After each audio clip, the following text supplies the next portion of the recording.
Hi, this is Andrew Gagnon, one of the guys that made A Fridge Too Far 2. It was me along with Connor and a lot of people from the community who helped out with voices, graphics, and such. Connor and I basically put all the rest of it together. I get myself in trouble talking about this. Anyway, here are some film facts for episodes 6 to 9. I know the first one I did, I put episodes 1 and 5. It was 1 to 5. So this is little fun facts for episodes 6 to 9. The first fun fact is you'll see on this scene, it's a Quebec license plate, says Bill 101. That is a controversial language law in Quebec. And you can take it as you want because it's on the bad guy's vehicle. So, are the people behind Bill 101, are they evil? Are they bad? I'll let you decide. Next, Luftstalag 117. Obviously, you would be able to tell that I'm a World War II war movie buff if you watch both Fridge Too Fars. Just even for the sake of seeing this Luftstalag and the fact that it's called A Fridge Too Far, in homage to A Bridge Too Far. Luftstalag 117, more of a reference on the great movie The Great Escape with Steve McQueen and a huge cast of others. As a matter of fact, in this next shot you will see Steve McQueen Memorial Cooler, because in The Great Escape he played the Cooler King, constantly getting thrown in the cooler. An interesting note, of course, is Steve McQueen was playing an American pilot in the war, and the actual prison camp the movie was based on, it was a true story, The Great Escape. There were no Americans there, but hey, he's Steve McQueen. Alright, next up, you'll see in this shot a hologram. I keep saying Rebelska's going to nail me over this, but I have the guts, or the laziness, not to edit, so I'm going to keep it in. That is the Forward Unto Dawn, the 2,000-piece Halo Mega Block set that is shown as a hologram at the start of this scene. So I fit it in there somewhere. Behind Hebe in this scene, you'll see a poster that says, "Real pie has no meat."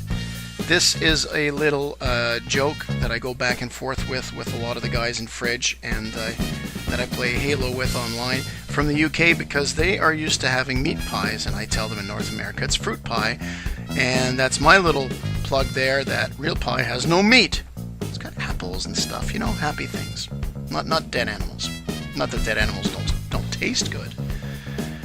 The next we're looking at here in the background behind Jesse and Limbo is homage to another one of my favorite movies. That movie, The Shawshank Redemption. If you've seen the movie, you'll know what that means, but you have Brooks was here on the back wall, kind of carved there. And a few seconds later, so was Red from The Shawshank Redemption.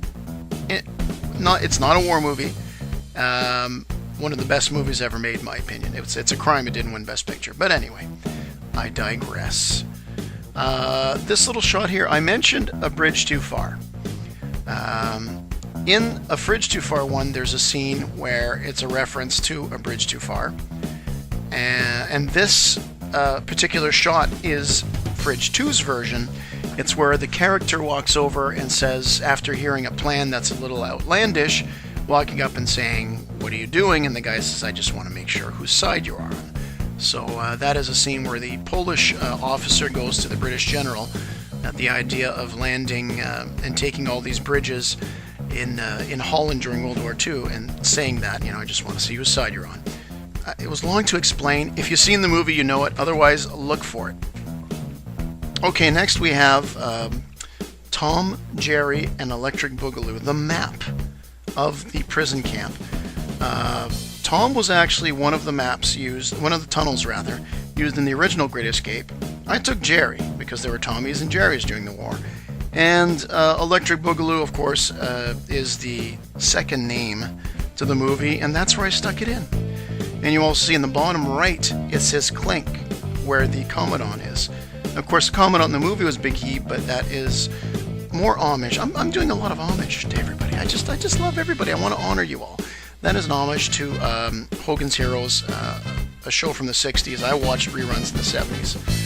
A funny show to do with prison camp, Stalag 13. Bruce. What can I say about Bruce except the fun fact that I really sat there and said, should I put this in the movie? Am I going over the edge? Comedically, it worked, but you know, it's not going to be featured on the any kid-friendly Mega Bloks sites for obvious reasons. I'll blame it on Bruce. Connor is on a motorcycle, Lego motorcycle. When I was a kid, I used to make those all the time in the dark ages before Halo Mega Bloks.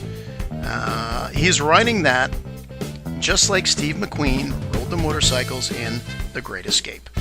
A side note on The Great Escape, Steve McQueen did his own stunts. As a matter of fact, he was so good with the motorcycle, there's a few scenes where he is not playing his character on the motorcycle, he's dressed like a German. So when he's getting chased around in the movie by a German, he's essentially chasing himself around. Another poster in the background. People might not get this. Have you played with skills today? This is a reference to the late 70s, early 80s slogan that the Atari had. The Atari 2600 was the gaming console. There was that in television. And the slogan was, have you played Atari today? Have you played with skills today? A little play on it. You know what's not as funny as I remembered? Why did I keep that? Oh well, it's there. You'll recognize this if you saw Fridge 1. It's one of the recurring gags, the UNSC TNT. No, I don't want to say that again. Why record that again? You can read. Anyway, this is the recurring gag. I almost forgot to put this in the movie. It's when I was shooting this scene that I realized they need to talk to each other. Oh yeah, it's one of the recurring gags I wanted to do, and I hadn't written in the script. I'd forgotten. But I guess as long as I didn't forget in the end, it matters, right? You'll notice here there is a parking violation on the front of his spaceship, but in particular, the thing that I wanted you to see is the country code. Of course, these are the evil Legos.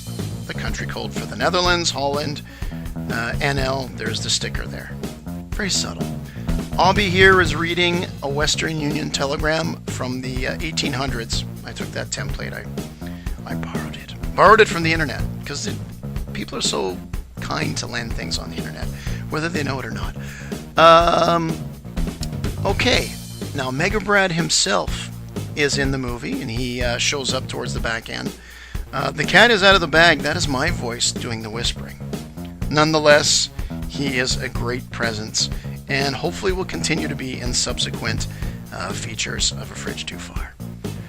Okay, this, now you see the amazing mastodons that Goodwill Hunter made.